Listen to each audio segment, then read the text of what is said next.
there is a lot of region build that's out there. I myself made a lot. I mean, like, literally my last build was a striker kind of region build, and before that I have like a foundry bulwark region build. So yeah, there's plenty of region builds. I myself made it, and there's also a lot of them that exist. However, with this one, I feel it's a bit weird, a bit different. So if you're like me who likes to try it out weird and different builds, then you might want to, give this one a go, because I feel like I have made a lot of healing on this build, like regen and stuff all at the same time with multiple sources, and they're all healing at the same time, which is honestly feel like a lot of healing. So if you're interested on that, then you might as well just try this build out, because I feel like slapping Memento on pretty much any build and calling it a region build or god mode build is a bit too much. So I feel like this one's kind of a fun. So if you're interested, give it a try, and you be the judge and see how it actually performs. And obviously, giving that feedback, because I really like to hear that as well. So without any further ado, let me show you the build. But before that, let's talk about the modifiers. Now, as for the modifiers, there is a bit change here from the previous build. I just changed the active modifiers. Like last time on my striker build, I was using the tactical supremacy, but this time I'm actually using the overdrive here, because whenever you activate this modifier, you gain max momentum pretty much instantly, and we kind of need that, because when you get max momentum, you not only gain weapon damage and rate of fire, but you also like reach to that unstoppable stage on that momentum gain, and that means your skills are like overcharged. So that means if you're using something like a shield, that is invulnerable, and if you're using any skill for damage, that'll do more damage, and if you're using a skill for healing, which in our build we are, that will do more healing as well. So that's pretty cool. The only downside of this modifier is that whenever it's not active, you're going to be gaining less momentum, like 70% reduced momentum over like 150 seconds, which is honestly not an issue, because we are using critical momentum here, which kind of counters that. So every time you crit, you gain momentum. So this will pretty much counter it. You won't feel that penalty over there. As for the second passive modifier, I'm using critical recovery, because whenever you crit, you get armor regen. So yeah, why not? You should definitely use this. As for the third one, it's more like a flex one, because you can choose whatever you want. I chose reactive reinforcement, which I feel like it's a bit overkill for healing. Plus, if your shield is invulnerable most of the time, you won't even proc this, because your shield needs to take damage for this to activate. And if it's not taking any damage and it's staying invulnerable, then yeah, this will not work. So I would recommend something like a fortified shield to increase your shield health, like basically double your shield health. So this will help you a lot. So I would say use this rather than the reinforcement here. Yeah. So that's all the modifiers for this build.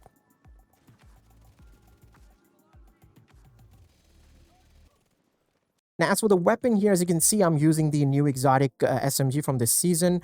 You need to reach level 69 to get this weapon for free, basically. It's an amazing weapon. Like, look at this optimal range. Let's talk about this one first, because this is 32 optimal range. I don't know if it's a, like, mistake or something. I'm guessing it's a mistake. I don't know if it's actually 32, or I'm guessing it's 22, but it's showing I don't know. Why am I saying this? Because the highest optimal range I've seen on an SMG is Backfire. You can see it's 22 here. I mean, Ouroboros is just 15. If you see Chameleon, which is 20, it's not an SMG, but, people do like to call Chameleon SMG. But, yeah, that's 20 optimal range. Eagle Bearer has 26. Saint almost got 31. So, I don't know what's happening here. Like, the optimal range is quite a lot, to be honest, for an SMG. That's what the RPM is also great. You can get beyond 1200 RPM with the momentum active and stuff like that. So yeah, and the total damage is also awesome with this. And the weapon itself feels really great. It just shreds. You can see the reload timer is so low as well. You can reload it pretty much instantly. As for the talent, is also great. Although this is not going to be too much beneficial for this particular build, because you're mostly staying at invulnerable stage. I mean, like unstoppable stage, which making your shield invulnerable. But if it's not invulnerable, then it's awesome, because you are losing 10% of your shield health per second. However, the regen from the weapon when you're shooting your weapon is a lot, so you will keep it active, which gives you the flexibility to just like shoot enemies and keep shield active, so your shield is not just going down constantly all the time. You can just fire your weapon and just give your shield regeneration, basically. Now, there's one more cool thing about this weapon, or I would say an amazing thing about this weapon. You see the mod is crit chance, right? 15%, that's crit chance there. Now, since it's SMG, we get 21% of crit chance. So that's 36% of crit chance on the weapon itself. Now, don't forget, your SHD watch gives you 10% more crit chance. So you're sitting at 46% crit chance. But hold on, there is more.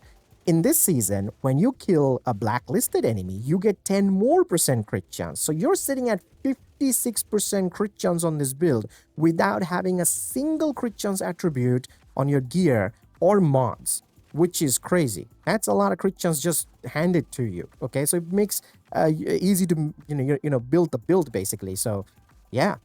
Now, as for the secondary weapon, I chose the Lexington here. Honestly, you don't really need to worry about the secondary because you'll be using the Oxpicker most of the time. But I just have Lexington because I was doing some legendary stuff, mission as well. Yes, you can actually face tank legendary NPCs with this build, which is stupid. It is working, but the only time I felt like trouble was, the mini tanks when they were flanking me on the back and they do quite a lot of damage. But if your shield is invulnerable, you can tank pretty much anything. Just make sure nobody flanks you that often, because if they do, and there's a lot of them, then you will go down, no doubt. Otherwise, it's totally fine if you just tank them in front. So this is the build over here, right, as you can see. Now, I chose an exotic mask as an exotic, and not like backpack, something like a Memento or like Ninja, because I feel like those two, backpacks have been used a lot. I've used it myself. A lot of other people also use that. So I wanted to give this mask a go, which is Catharsis. Now, Catharsis is a great mask and it's working really well. Like the synergy with this build is amazing because since we are playing aggressively and taking a lot of damage, this is working really well. Like it's not only giving us more damage for taking damage, but also at the same time healing us. So when you fill up the bar, it drops a healing cloud on your, like where you're standing, and that actually heals you. Plus, it kind of counts as a skill healing, so when you're overcharged, it heals you even more. Now, we're not relying on just this healing. We have other sources of healing in the build, like I'm going to talk about in a moment, but yeah, those are like, they're going to heal you a lot. But this mask is working really well with this build. Like I said, the synergy is awesome, so that's the reason why I chose it. But also one of the reason is that I just don't want to slap in a Memento. Like slapping a Memento on any build and calling it a regen god mode, it's just, yeah, no, I don't want to do that. But yeah, so that's the reason why I have it here. Now, as for my other gears, like my high-end pieces, I'm actually using 2 pieces of golden and 3 pieces of bellstone here, which I'm going to explain in a moment. Let's start with the chest piece first. So I'm using a golden chest piece, so I thought this is a great opportunity to just use the Hunter Killer and to tell you guys to clear your hunters. Like seriously, you guys should clear your hunters. Like I say that every single week in Casa Mendoza reset. Come on, guys, please. Anyway, so I have the Hunter Killer here because it gives you perfect intimidate talent, which honestly is a lot of damage, and it is more than 2 damage talents combined, which I'm going to talk about in a moment, don't worry. But yeah, perfect intimidate is awesome. All you need is a bonus armor, it'll be active, so that's why I have it. So yeah, that, and I have armor regen, crit damage, and crit damage as a mod. I have weapon damage as my core, so I changed that. Now, since I'm using 2 pieces of golden, I'm getting 1.5% of armor regen there, so that's one of the reasons why I also am using it. I do have another golden here, as you can see, the Hunter Killer with crit chance, crit damage, but I'm not using it because I have too much crit chance on the build, so I thought using armor regen as an attribute would be better, so that's what I did. Now, my second golden piece is the holster. I have armor, crit damage, and crit chance here. And as for my 3 pieces of bellstone here, let's talk about that, what's happening here. So I have the backpack, which, I have the backpack here, which gives us 3 pieces of the set bonus because I have 3 pieces of bellstone. So 1% armor regen there, 10% armor and kill, and 45% of incoming repairs, which, again, I will talk about, don't worry about it.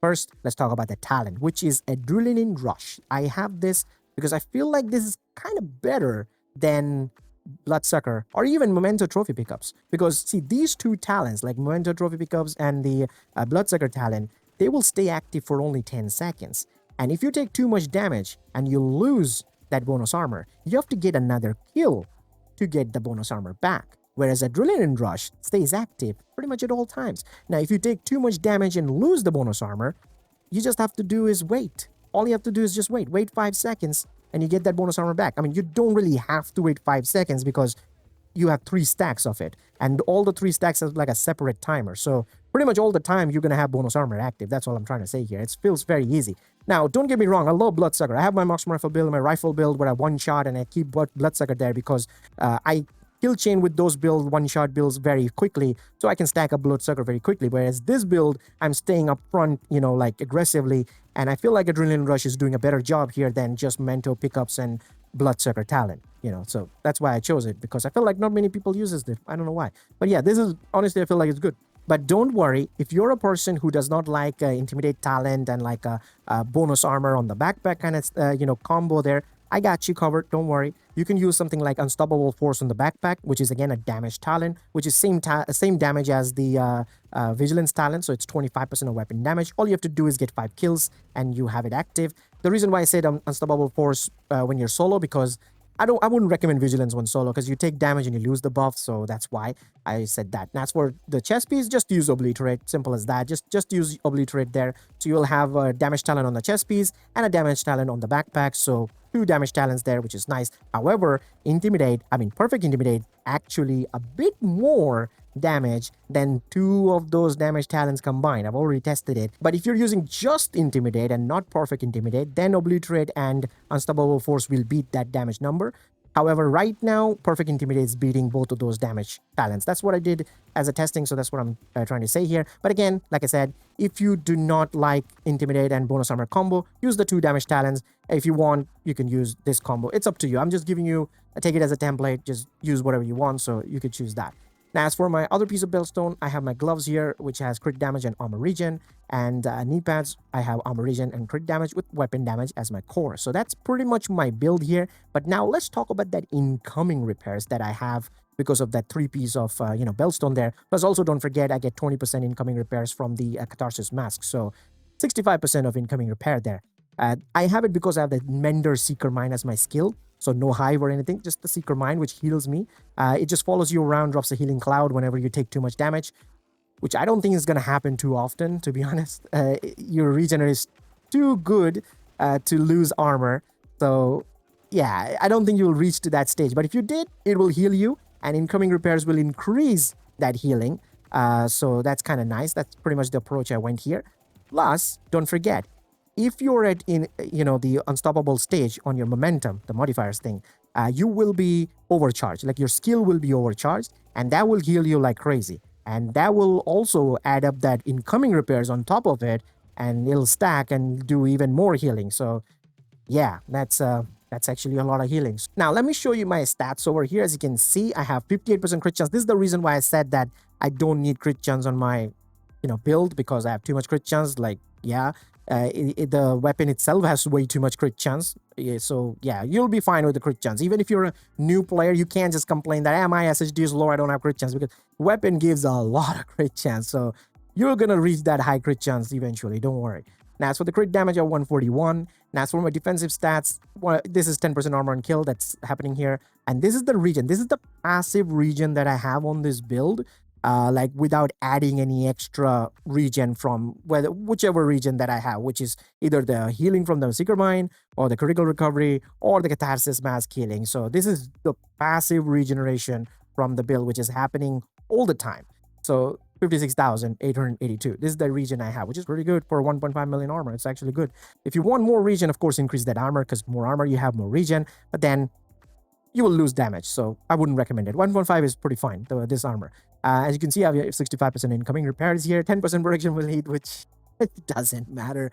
It's nothing, to be honest. Now, if you are a player who has a lot of SSDs and a lot of what is it called? The expertise thing. Yeah, if you have that, then you can do one thing. You can change one of these blue core and make it red, so get more damage. And then you can add expertise on your armor. Like I have added 15 here, so you can add all of it, like whatever expertise you have, and that will increases your armor. So that will counter the loss of blue core there. So that way you not only gain more damage, but at the same time you also gain armor. So you get more regen, more damage. You could do that. If you're a person who has like 25 plus expertise, you could do that. However, I kept it like this because someone who doesn't have that much SSD and doesn't have expertise and stuff, they can also use this and kind of have an idea of how much damage they're doing. Like in this, with just 15 expertise on my weapon, I'm hitting at 450k crits on the body on 1200 RPM, which is no joke. That's a lot of damage. That is, for a solo player, that's a lot of damage. Yeah.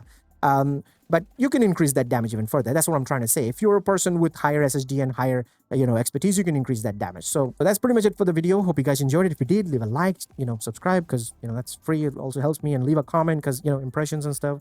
That's all. And I will see you guys in the next one. Till then, peace.